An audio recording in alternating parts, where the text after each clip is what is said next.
Hi, Bob Moog here from UG Studios, and I'm here with Gerrick Johnson, who is not a game inventor. He isn't a corporate executive at a game company. He has a really interesting job, one that many of you may not even realize is part of the industry. He's an industry analyst, and he covers private and public companies in the industry, along with some other consumer categories. And he's a longtime friend of both University Games and of mine. So how are you? I'm doing And we're good. having a Thank beer. you. We decided to have a beer together. So the first thing I wanted to ask you was just how you got involved in the toy industry. I know a little bit because I got involved with Analysts about 30 years ago when I met Sean McGowan. That was when I first got involved. But how did you get involved with the toy industry? It's very interesting you should bring up Sean's name because Sean is my mentor. Sean is how I got into the industry. And quite by accident. I was a Wall Street guy. I was working on what they call the buy side for investment manager. Went to business school, graduated business school during a recession in 2000, 2001, and was looking for a job and decided to go to what they call the sell side, which is the brokerage side. So we're selling ideas to the buy side, to investors. And I started working for Sean, just happenstance. I could have worked for the hospital analyst. I could have worked for the... And you were just assigned to Sean? Well, that was the opening. Yeah. That was the job opening. The job opening was with Sean, and I worked with Sean for about 5 or 6 years and learned a tremendous amount from Sean. Not just about toys, because we were covering the toy industry, just about the financial world and investment management. So we covered, in addition to toys, we covered sporting good retailers and a couple other verticals. And then after a while, Sean moved on, and I kept you with the same inherited company. it, yeah. I basically inherited the practice from Sean. We still stay in touch, and Sean's floating around here somewhere. Is he here? Right now. Well, I want to get him in here for an He's interview. around here somewhere. He used to run a conference. This is in the 1980s, and I went to it, and I didn't know anyone or anything. I didn't even know really what being an analyst was. I didn't understand the different jobs. I'm going to have you explain it in a second. And through Sean, I met the CEOs of Mattel, the CEO of Hasbro. I've stayed friends with John Ammerman, who was the CEO at the time, and Alan Hassenfeld all these years, and it was through an introduction from Sean. So I'm a big believer that analysts can really help with making connections in the industry. And I was just at a luncheon 2 days ago with two very senior people in senior companies, and it was at an analyst lunch. So it was really great. So tell us kind of what an analyst does, or what you do as an analyst. Okay. So I mentioned a little bit, I make stock recommendations to institutional investors.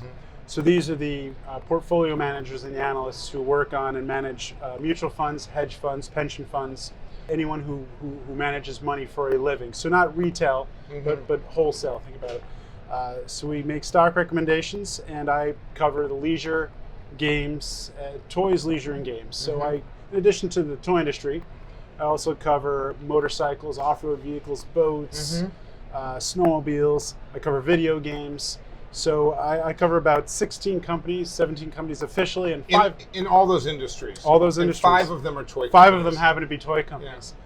But toys I've been covering the longest. I've been covering toys for 18 years. Wow. Been covering boats for 10, video games for 4. And so Sean actually, when I worked with Sean, there were more publicly traded toy companies. You had Leapfrog back then. You had Mega Bloks, and you had more. So do you cover Jax? Is that not cover Jax Pacific, Mattel, Hasbro, Funko, and Spin Master. Those are the toy companies. And then the other companies I officially cover would be Harley Davidson, Polaris. Those kinds of things. And what about something like Lego? Lego's not publicly traded, so they're a private company, but I do know Lego. I know Lego very well. I was just in their showroom just before, and what Sean taught me was the importance of grassroots research. And grassroots research includes coming to Toy Fair, meeting people like you, and just, actually spending an entire weekend here. Well, it makes a huge difference. Yeah. And why do you have an interest in private companies? Why is that something that informs or helps you do your job better? They're the ones who can talk. Yeah.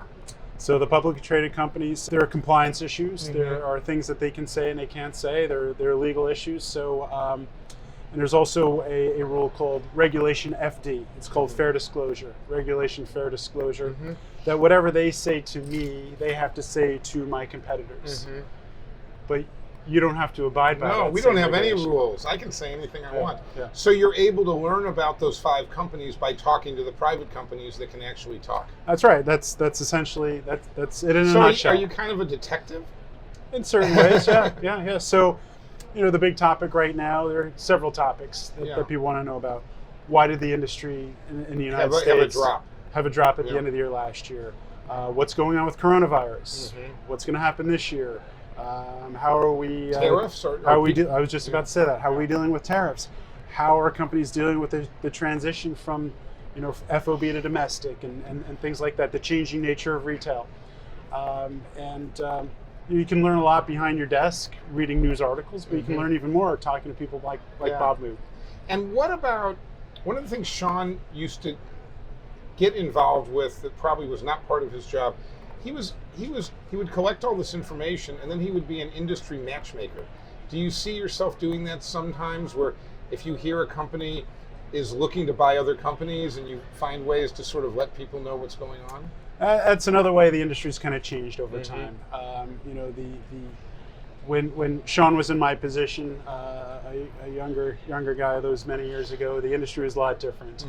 Now there are a lot more regulations being. So you have to be really careful. I have to be a lot more careful about that. And you have to stay separate from the M&A side. I am. There's a Chinese wall there. I'm not allowed to talk to our bankers. And that all changed during the internet bubble. Prior to that, bankers and analysts pretty much worked hand in hand, and they should have, because we know, we know from doing what we do, what companies make sense together. The bankers don't know that, so it's actually much more inefficient now in that matchmaking process, but it's, quote, more fair now, right? Because you do know what happened in the 2000s, early 2000s, late 1990s during the internet bubble. The bankers and the analysts are working together, and there were some nefarious things. There were some things going going on, and there's some people who take advantage of that. Others are doing it to be more efficient, but some people take advantage of it. That's right. What do you like about your job? I mean, it sounds to me, other than the detective part, like kind of I don't want to say a boring job, but a frustrating job. The people you're supposed to be writing reports on won't really talk to you about everything, and what they tell you, they tell everybody else, and they sort of have a big incentive to put the best posture on things. But there must be some parts you love, because you've been doing this a long time. I've been doing the same thing for 18 years now, and I've been on Wall Street for 25 years. So I've been essentially in the same field, the financial services field. But if I had to cover hospitals, if I had to cover insurance or banking, I wouldn't be doing this. I would have been out of it a long time ago, because the research part is fun. Doing this is fun.